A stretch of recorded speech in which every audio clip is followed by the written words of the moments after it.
والذين لا يدعون مع الله إلها آخر ولا يقتلون النفس التي حرم الله إلا بالحق ولا يزنون.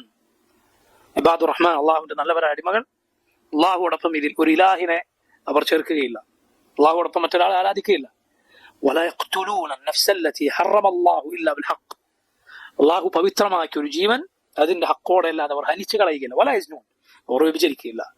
റസൂലുള്ളാഹി സ്വല്ലല്ലാഹു അലൈഹി വസല്ലമയോട് ഇബ്നു മസ്ഊദ് റളിയല്ലാഹു അൻഹു ചോദിച്ചു, അയ്യു ദംബി അഅ്ളം, നബി ഏറ്റവും വലിയ തെറ്റേതാണ്? റസൂലുള്ളാഹി സ്വല്ലല്ലാഹു അലൈഹി വസല്ലം പറഞ്ഞു, അൻ തജ്അല ലില്ലാഹി നിദ്ദൻ വഹുവ ഖലഖക്, അള്ളാഹുവാണ് നിന്നെ പടച്ചതെന്നിരിക്കെ നീ അവന് സമന്മാരെ ഉണ്ടാക്കില്ല. ثم أي, നബിയെ പിന്നെ ഏതാണ്?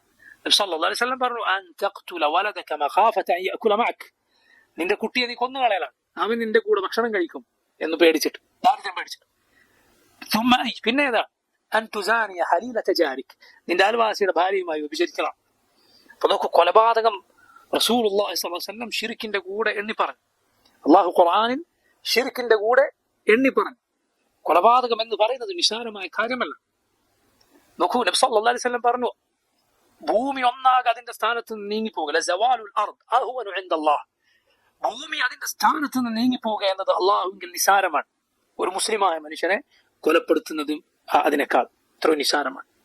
ഒരുവന്റെ രക്തം ഇസ്ലാമിൽ 2 കാര്യങ്ങൾ കൊണ്ട് പവിത്രമാകും. ശരിക്കും ശ്രദ്ധിക്കുക, 2 കാര്യങ്ങൾ കൊണ്ട് ഒരുവന്റെ രക്തം ഇസ്ലാമിൽ പവിത്രമാണ്. ഒന്ന് ഈമാൻ, രണ്ടാമത്തത് അമാൻ. എന്താണ് ഈമാൻ എന്ന് പറഞ്ഞാൽ? ഓരോ മുഅ്മിനിന്റെയും രക്തം പവിത്രമാണ്, അവന്റെ ജീവൻ പവിത്രമാണ്, അത് ചിന്താൻ പാടില്ല. രണ്ടാമത്തതോ അമാൻ, അഥവാ അവൻ മുസ്ലിമല്ല, പക്ഷേ മുസ്ലിമീങ്ങളുമായി പരസ്പര ധാരണയിലും അല്ലെങ്കിൽ പരസ്പര കരാറിലും ഒക്കെയാണ് അവൻ ജീവിച്ചു വന്നത്. പക്ഷേ അവർ പരസ്പരം ധാരണയിലാണ്. നമ്മുടെ നാട്ടിലൊക്കെ ഒരേ നാട്ടിൽ മുസ്ലിമീങ്ങളും അല്ലാത്തവരും ജീവിച്ചു വന്നവർ, അവർ നമ്മൾ പരസ്പരം ധാരണയിലാണ്. ഈ ധാരണ അത് അമാനാണ്, അമാനിന്റെ ഇനങ്ങളിൽ ഒന്നാണ്. ഇതുകൊണ്ട് എന്താകും? ഒരു മനുഷ്യന്റെ രക്തം പവിത്രമാകും, ചിന്താൻ പാടില്ല.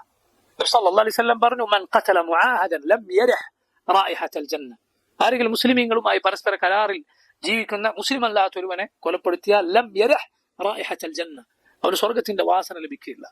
കൊലപാതകം എന്ന് പറഞ്ഞാൽ ഇസ്ലാം അതിന്റെ കാര്യം അതീവ ഗൗരവമാക്കിയിരിക്കുന്നു. റസൂലുള്ളാഹി സ്വല്ലല്ലാഹു അലൈഹി വസല്ലം പറഞ്ഞു, ഒരു മനുഷ്യൻ, ഒരു മുസ്ലിം തല ഉയർത്തിപ്പിടിച്ചവനായിരിക്കും, മാ ലം യസ്ഫിക് ദമൻ ഹറാമ, ഒരു പവിത്രമായ രക്തം ചിന്താത്ത കാലത്തോളം. അൽഹംദുലില്ലാഹ്, നീ ഒരാളെ കൊന്നിട്ടില്ലേ, എന്ത് തന്നെ അബദ്ധങ്ങൾ നിനക്ക് ജീവിതത്തിൽ സംഭവിച്ചിട്ടുണ്ടെങ്കിലും നീ റാഹത്തിലാണുള്ളത്. അൽഹംദുലില്ലാഹ്.